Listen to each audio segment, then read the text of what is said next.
Assisted reproductive ടെക്നോളജിയാണ് ICSI, intra cytoplasmic sperm injection. പേരിൽ തന്നെയുണ്ട്, സ്പേം ഇഞ്ചക്റ്റ് ചെയ്യണു സൈറ്റോപ്ലാസത്തിൽ. ഏതിൻ്റെ ആയിരിക്കും? ഓവത്തിൻ്റെ.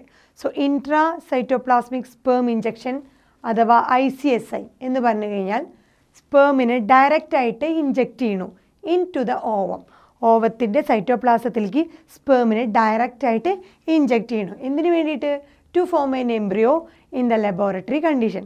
സോ ലബോറട്ടറി കണ്ടീഷൻസിൽ നമ്മുടെ എംബ്രിയോ ഫോം ചെയ്യാൻ വേണ്ടി സ്പേമിനെ ഡയറക്റ്റായിട്ട് ഓവത്തിൻ്റെ സൈറ്റോപ്ലാസത്തിലേക്ക് ഇഞ്ചക്റ്റ് ചെയ്യുന്നതിനെ വിളിക്കുന്ന പേരാണ് ഇൻട്രാ സൈറ്റോപ്ലാസ്മിക് സ്പേം ഇഞ്ചക്ഷൻ അഥവാ ICSI.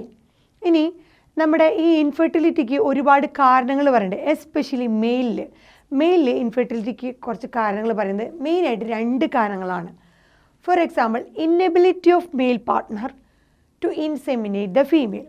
സോ ഫീമെയിൽ റീപ്രൊഡക്റ്റീവ് അല്ലെങ്കിൽ ജെനിറ്റൽ ട്രാക്റ്റിൽ ഇൻസെമിനേറ്റ് ചെയ്യാൻ കഴിവില്ലായ്മ, മെയിൽ പാർട്ട്ണർക്ക് ഇൻസെമിനേറ്റ് ചെയ്യാൻ കഴിവില്ലായ്മയായിരിക്കാം ഒരുപക്ഷെ ഇൻഫെർട്ടിലിറ്റിക്ക് കാരണം.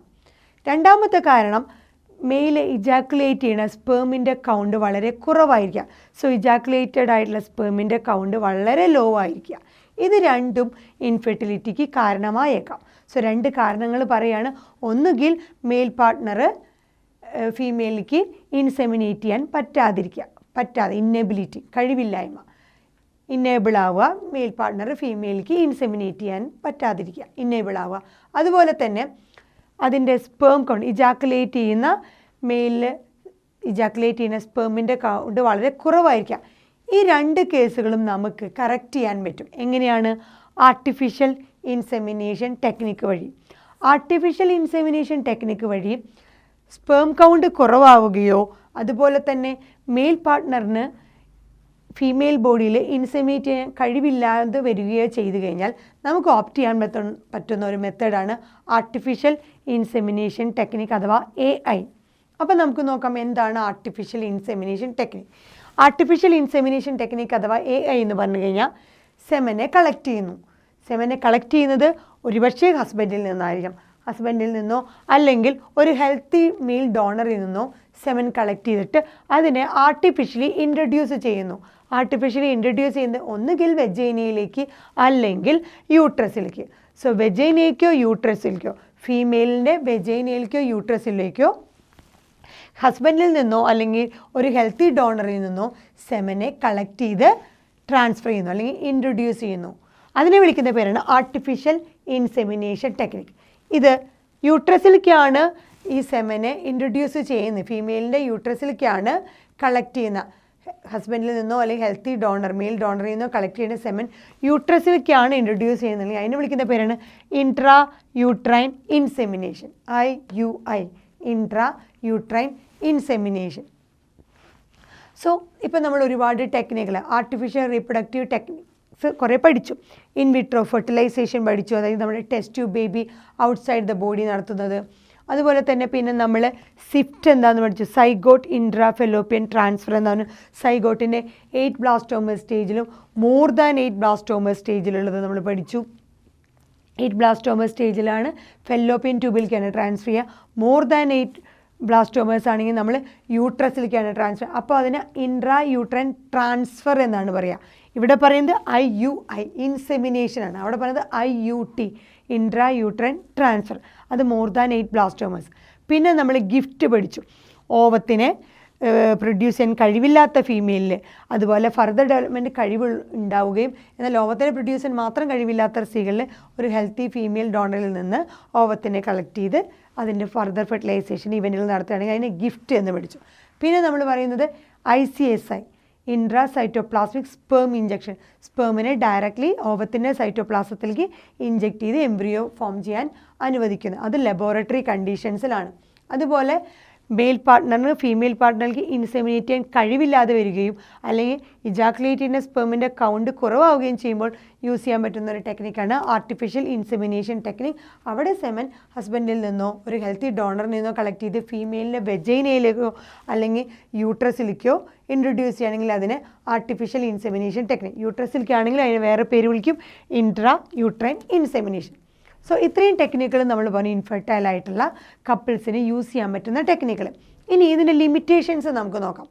ഈ ടെക്നിക്കുകൾ എല്ലാവർക്കും ഉപയോഗിക്കാൻ പറ്റുമോ? എന്തൊക്കെയാണ് ഈ ART ടെക്നിക്കുകളുടെ ലിമിറ്റേഷൻസിൽ ഒന്നാമത്, ഇത്രയും നമ്മൾ ചെയ്യുന്ന ഇൻവൈവൽ നമ്മുടെ ബോഡിയുടെ ഉള്ളിലല്ല, ഔട്ട്സൈഡ് ദ ബോഡി ചെയ്യുന്നത് കൊണ്ട് തന്നെ ഒരുപാട് സ്പെഷ്യലൈസ്ഡ് പ്രൊഫഷണൽ എക്സ്പേർട്ടുകളുടെ ആവശ്യമുണ്ട്. ഇത്രയും ടെക്നിക്കുകൾ ചെയ്യാൻ സ്പെഷ്യലൈസ്ഡ് പ്രൊഫഷണൽ എക്സ്പേർട്ടുകൾ ആവശ്യമുണ്ട്. അതുപോലെ ഇത് വളരെ outside the body in vitro ആർട്ടിഫിഷ്യലായിട്ട് നമ്മുടെ ബോഡിയിലുള്ള പോലത്തെ കുറേ സിമിലർ കണ്ടീഷൻസ് പ്രൊവൈഡ് ചെയ്തുകൊണ്ട് ചെയ്യുന്നതുകൊണ്ട് മേജർ ഇവൻറ്റുകളൊക്കെ ഔട്ട്സൈഡ് ദ ബോഡി ആയതുകൊണ്ട് അവിടെ വളരെ ഹൈലി എക്സ്പെൻസീവായിട്ടുള്ള ഇൻസ്ട്രുമെൻറ്റുകളുടെ ആവശ്യമുണ്ട്. അതൊരു വലിയ ലിമിറ്റേഷൻ അല്ല. എന്തൊക്കെയാണ്? സ്പെഷ്യലൈസ്ഡ് പ്രൊഫഷണൽസിൻ്റെ ആവശ്യമുണ്ട്, അതുപോലെ ഹൈലി എക്സ്പെൻസീവായിട്ടുള്ള ഇൻസ്ട്രുമെൻറ്റുകളും ഈ പ്രോസസ്സുകൾ ചെയ്യാൻ, ഈ ടെക്നിക്കുകൾ ചെയ്യാനായിട്ട് ആവശ്യമുണ്ട്.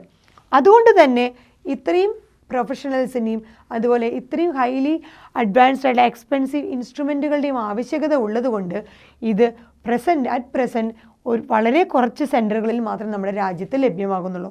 So presently available in few centres in the country.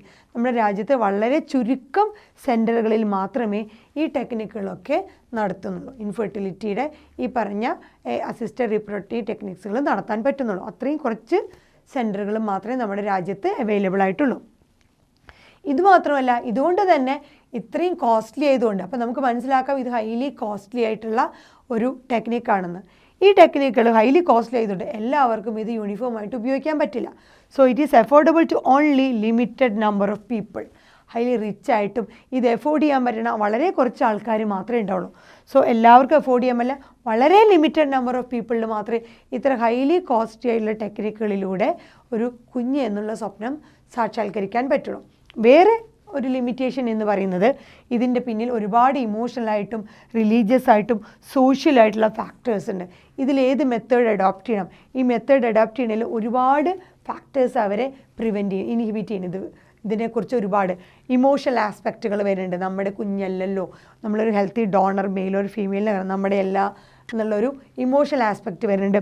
Religious ആയിട്ടുള്ള ഒരു ആസ്പെക്റ്റുകൾ ഇതിന് എഫക്റ്റ് ചെയ്യുന്നുണ്ട്. അതുപോലെ സോഷ്യൽ ഫാക്ടർ, ഇതേപോലെ തന്നെ മറ്റൊരാളുടെ, നമ്മൾ മെയിലായാലും ഫീമെയിലായാലും ഓവാണെങ്കിലും സ്പെർമൽ വേറൊരാളുടെ ഒരുപക്ഷെ സ്വീകരിക്കേണ്ടതായ ആവശ്യങ്ങൾ വരുന്നുണ്ട്. അപ്പോൾ സ്വന്തമല്ല എന്നുള്ള കുറേ സോഷ്യൽ ഫാക്ടേഴ്സ് സൊസൈറ്റിയിൽ അത് എങ്ങനെ കൊണ്ടുവരുന്നു, അവരെങ്ങനെ അത് ആക്സെപ്റ്റ് ചെയ്യണം, അങ്ങനെ ഇമോഷണൽ റിലീജിയസ് സോഷ്യൽ ഫാക്ടേഴ്സ് ഒക്കെ ഒരുപാട് ഈ പറഞ്ഞ ഏത് മെത്തേഡായാലും അഡോപ്റ്റ് ചെയ്യണതിൽ വരുന്നുണ്ട്. ഇത്രയൊക്കെയാണ് നമ്മുടെ ART അസിസ്റ്റഡ് റീപ്രൊഡക്റ്റീവ് ടെക്നിക്സുകളുടെ ലിമിറ്റേഷൻസ്. ഒന്ന്, അതിന് സ്പെഷ്യൽ പ്രൊഫഷണൽസിന് ആവശ്യമുണ്ട്, ഭയങ്കര ഹൈലി അഡ്വാൻസ് എക്സ്പെൻസീവ് ഇൻസ്ട്രുമെൻറ്റുകൾ ആവശ്യമുണ്ട്. അതുകൊണ്ട് തന്നെ വളരെ കുറച്ച് സ്ഥലങ്ങളിൽ മാത്രമേ, സെൻറ്ററുകളിൽ മാത്രമേ നമ്മുടെ കൺട്രിയിലുള്ളൂ. അതുകൊണ്ട് തന്നെ എല്ലാവർക്കും എഫോർഡ് ചെയ്യാൻ പറ്റില്ല, ലിമിറ്റഡ് നമ്പർ ഓഫ് പീപ്പിൾസിന് മാത്രമേ ഇത് എഫോർഡ് ചെയ്യാൻ പറ്റുള്ളൂ, ഹൈലി കോസ്റ്റ്ലി ആയതുകൊണ്ട്. അതുപോലെ തന്നെ ഇമോഷണലായിട്ടും റിലീജിയസ് ആയിട്ടും സോഷ്യലായുള്ള ഒരുപാട് ഫാക്ടറുകൾ ഇതിനെ അഡോപ്റ്റ് ചെയ്യുന്നതിൽ അവരെ എഫക്റ്റ് ചെയ്യുന്നുണ്ട്. അപ്പോൾ ഇതൊക്കെ വെച്ച് നോക്കുമ്പോൾ അതിനേക്കാൾ നല്ലൊരു ഓപ്ഷൻ, നമ്മൾ എന്തിനു വേണ്ടിയാണോ ഈ ടെക്നിക്കുകൾ അഡോപ്റ്റ് ചെയ്യണേ, ഒരു കുഞ്ഞ് എന്ന സ്വപ്നം സാക്ഷാത്കരിക്കാൻ വേണ്ടിയിട്ടാണെങ്കിൽ ഇതേ മെത്തേഡുകൾ നമ്മൾ നോക്കാതെ നമുക്ക് വേറൊരു ഈസി മെത്തേഡ്, ഇത് തന്നെ കുഞ്ഞിനെ കിട്ടുക എന്നുള്ളൊരു മെത്തേഡിന് വേണ്ടി നമുക്ക് ഓപ്റ്റ് ചെയ്യാൻ പറ്റുന്ന ഒരു മെത്തേഡാണ് ഓർഫനേജ്. ഒരുപാട് ഓർഫനേജുകളുണ്ട്. ഓർഫനേജിൽ നിന്ന് നമുക്കൊരു കുഞ്ഞിനെ ദത്തെടുക്കാവുന്നതാണ്. അത് ഇതേ തന്നെ നമുക്ക് സെയിം, നമ്മൾ എന്താണ് ഔട്ട്കം ആഗ്രഹിക്കുന്നത് അത് നമുക്കൊരു ഓർഫനേജിൽ നിന്നും ലഭിക്കാവുന്നതാണ്. അപ്പോൾ നമ്മുടെ ഇന്ത്യയിൽ ഒരുപാട് ഓർഫൻഡായിട്ടുള്ള കുട്ടികളുണ്ട്, അതുപോലെ ഒരുപാട് ഡെസ്റ്റിറ്റ്യൂട്ടായിട്ടുള്ള ചിൽഡ്രൻസ് ഉണ്ട്. ഡെസ്റ്റിറ്റ്യൂട്ട് എന്ന് പറഞ്ഞാൽ ഭയങ്കര നിരാലംബരായിട്ട് ഫുഡ്, ഷെൽട്ടർ, ക്ലോത്തിങ് എന്നീ അടിസ്ഥാന സൗകര്യങ്ങളൊന്നുമില്ലാത്ത ഒരുപാട് കുഞ്ഞുങ്ങളുണ്ട്. അവരുടെ മെച്യൂരിറ്റി വരെ ഉള്ള സർവൈവൽ പോലും റിസ്ക്കിയാണ്. അവർ സർവൈവ് ചെയ്യോ ഇല്ലയെന്ന് പോലും പറയാൻ പറ്റില്ല. അത്രയും നിരാലംബരായ ആരുമില്ലാത്ത കുഞ്ഞുങ്ങളുണ്ട് ഇന്ത്യയിൽ. ഒരുപാട് ഓർഫൻഡായിട്ടുള്ള കുഞ്ഞുങ്ങളുണ്ട്. സോ നമ്മുടെ ഇന്ത്യയിലെ ഏറ്റവും വലിയൊരു നമ്മുടെ ഇന്ത്യൻ ലോ ലീഗലി അഡോപ്റ്റ് ചെയ്യാനായിട്ട് പെർമിറ്റ്. സോ ലീഗൽ അഡോപ്ഷനെ പെർമിറ്റ് ചെയ്യുന്ന ഒരു കൺട്രിയാണ് ഇന്ത്യ. അപ്പോൾ നമുക്ക് ഈ ഇൻഫെർട്ടൈലായുള്ള കപ്പിൾസിന് ഏറ്റവും നല്ലൊരു ബെസ്റ്റ് മെത്തേഡ് എന്ന് പറയുന്നത് എന്താണ്? ലീഗൽ അഡോപ്ഷനാണ്. നല്ലൊരു പാരൻറ്ഹുഡ്, ഒരു അച്ഛനും അമ്മയും ആവാൻ കഴിയുക എന്നൊരു സ്വപ്നം സാക്ഷാത്കരിക്കാൻ വേണ്ടിയിട്ട് അവർക്ക് ഏറ്റവും നല്ലൊരു മെത്തേഡ് എന്ന് പറയുന്നത്, അവർക്ക് ചൂസ് ചെയ്യാൻ പറ്റുന്ന ഏറ്റവും നല്ലൊരു മെത്തേഡാണ് ലീഗൽ അഡോപ്ഷൻ. അതുവഴി ആരുമില്ലാത്ത ഓഫൻഡായിട്ടുള്ള നിരാലംബരായുള്ള ഒരു കുഞ്ഞിന് അവർക്കൊരു വലിയൊരു അവർക്ക് ആരുമില്ലാത്തവർക്ക് ഒരു ഫാമിലീനെ കൂടി നമ്മൾ പ്രൊവൈഡ് ചെയ്യണം. സോ അത് വലിയൊരു പുണ്യപ്രവൃത്തി കൂടിയാണ്.